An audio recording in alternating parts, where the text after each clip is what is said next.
Okay, YouTube channel. First time I've tried this recording thing, so give it a try. But this thing had a bunch of,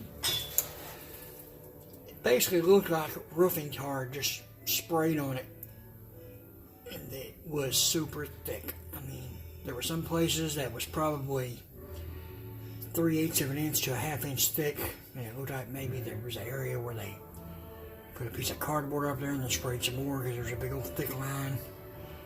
Anyway, I've been working on getting all this mess off here for quite some time. The customer didn't like the looks of it. So that's the beginning stage. I've got the gist of it done. But you can see all the crap on the floor everywhere. There's a pretty good pile of it there. And on that side too.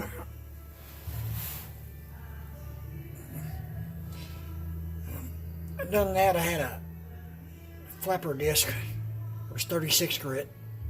Got all that off there. I think I'm going to go back. I got a heavy duty wire cut brush right there. And do that. But give you an idea how much crap. The floor was somewhat clean when I started. A bunch of junk there. Here in a minute, or just a second or so, I'll do something I haven't done before. I'll show you all my face.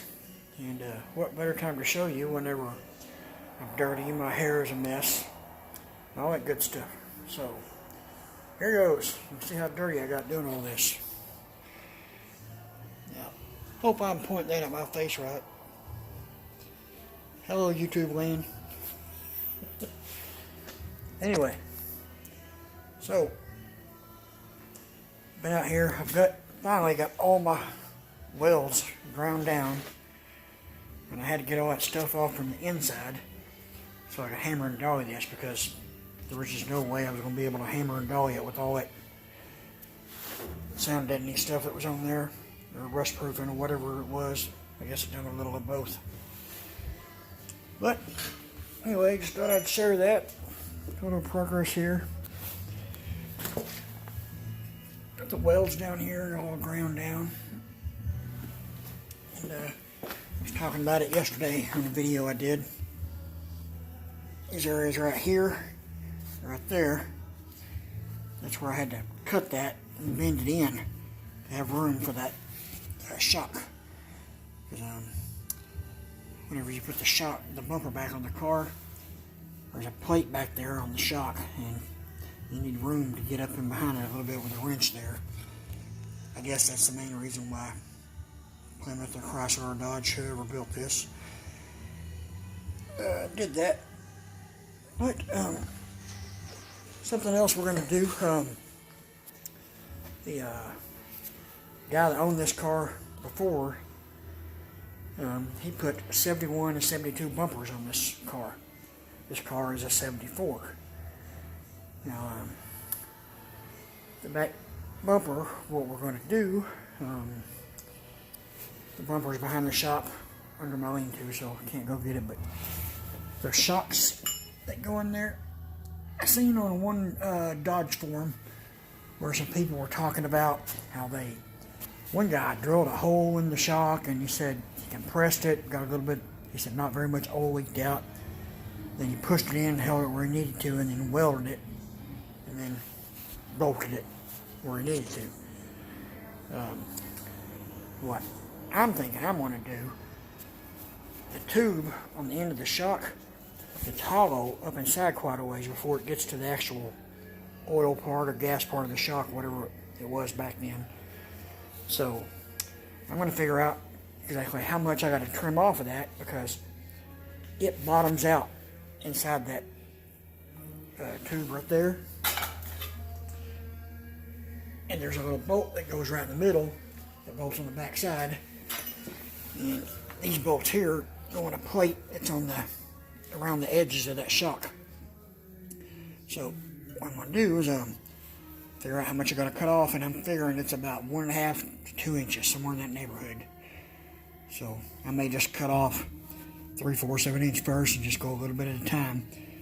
And I want to keep sliding in there until I get that bumper to where it fits up in here flush, and we don't have to have that bumper filler panel that is about 1 3/4, maybe 2 inches wide.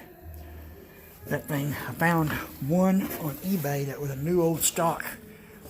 It was $357 for the rear. And if the front is the same price, well, I've done talked to the customer and they said, don't worry about it if you can make it look good. So I think it's kind of a slight custom-like thing. You know, it's just enough to where you go, hey, somebody done something to that car, but you don't really know what it is till you look a little bit.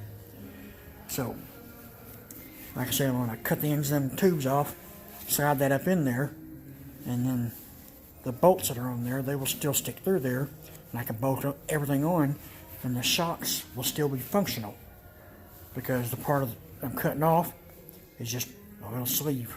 You know, we don't need it. So we'll cut that off, slide it up in there, get it to where I get it fitting good. I found some pictures where someone else done it, but they done it a different way. They did some drilling the holes and all that stuff, and then welding things, and I'm not going to do it that way.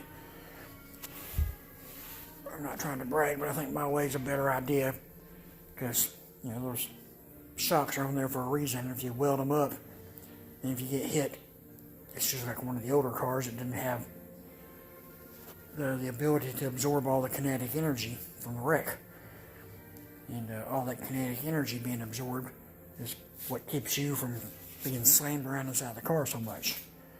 Because when you got, you know, the solid bumpers, once it gets hit, it's just a direct drive. It jars the whole frame of the car, it jars you, and then, you know, back in the old days, back in the 50s and 40s and stuff, you was in a car and you got hit in the back very hard, or someone ran out in front of you and had a head-on collision with you. Well, you know, I've seen horror stories where people have actually had a whole steering column pushed through their chest because of that. So be thankful for technology. It's better and better as time goes on. But it's enough rambling. I'm dirty and it's getting cold out here. I had to open the shop door so I could get signal so my YouTube would work inside this metal building that doesn't work at all. But finally got all this ready to hammer and dolly it, and gonna get the sides good and flat again.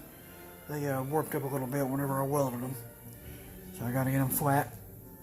And I'm gonna put some fiberglass reinforced body filler over the welds, and then finish that up with some regular body filler, and then put some epoxy on it, and we'll go from there.